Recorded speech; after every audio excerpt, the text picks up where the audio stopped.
We begin a multi-part series, The Black Forest Fire 10 Years Later.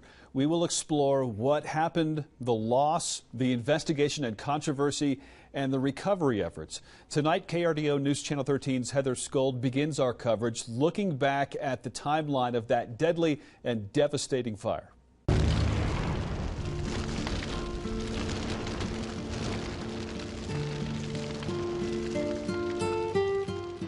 We hadn't yet marked 1 year out from the Waldo Canyon fire when the unthinkable happened again. In 2012, the Waldo Canyon fire quickly rose to being our state's most costly wildfire.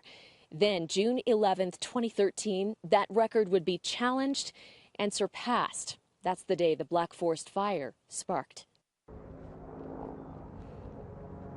1 year hadn't even elapsed from the Waldo Canyon fire, and again, a familiar pillar of smoke rose high from the horizon.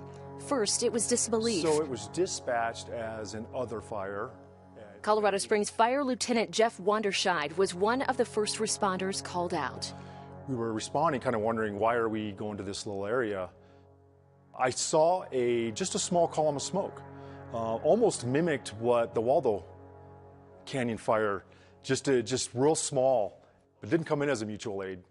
It came in as just a regular call for us. It wasn't even technically summer yet. Record heat, low humidity. June 11th, the second day of red flag warnings, it was 95 degrees with a scant 4% humidity. Increasing winds in the forecast, dispatch received multiple reports of smoke, many people on edge from the Waldo Canyon fire. Jeff and his fellow firefighter arrived near Highway 83 and Shoup, and already... And we can tell that it was quickly getting out of control. These are pictures he took on the way to that smoke cloud.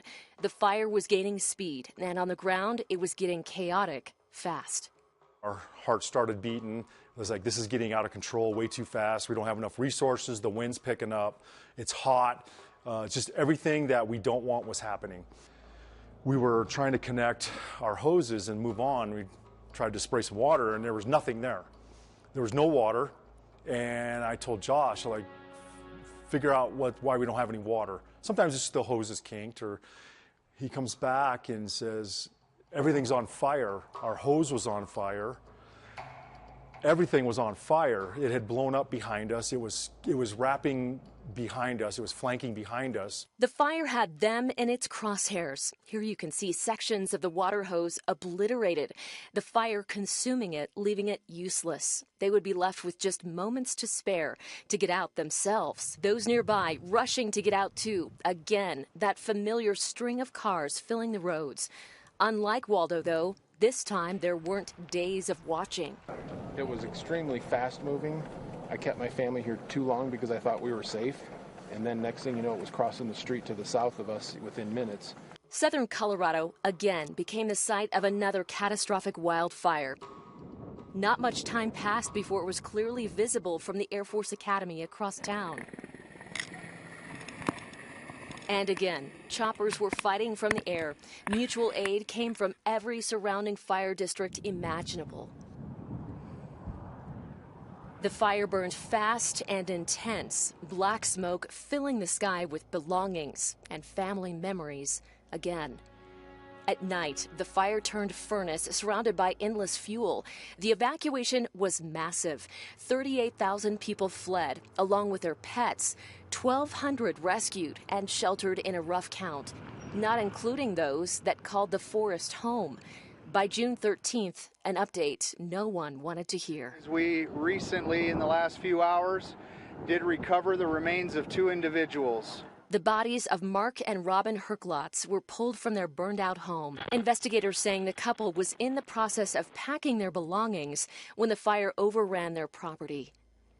Yet again, hundreds of homes went up in flames, 489 in total, many resembling the aftermath of a bomb.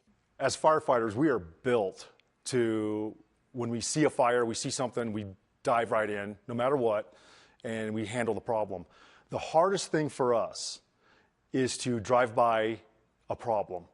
So when we're driving by hundreds of houses that are on fire and there's nothing we can do, it hurts. It actually hurts. Stopping is not an option. There were some wins, though, in the midst of the destruction, like this home where firefighters successfully fended off the flames. Every house that we protected and every attic that we were in, every one of those houses is still standing today. 9 days after it started, the Black Forest fire was contained. It wouldn't grow anymore, but its scars would remain for many years to come. The Black Forest fire would be ruled human-caused. The investigation into its origins remains open and active to this day. Heather Scold, KRDO News Channel 13. Again, this is just the first story in a full series we have planned this week. Tomorrow, we'll take a closer look at that investigation into a cause because, as you heard from Heather a second ago, even 10 years later, an official cause has never been determined. That's right here on KRDO News Channel 13 at 5.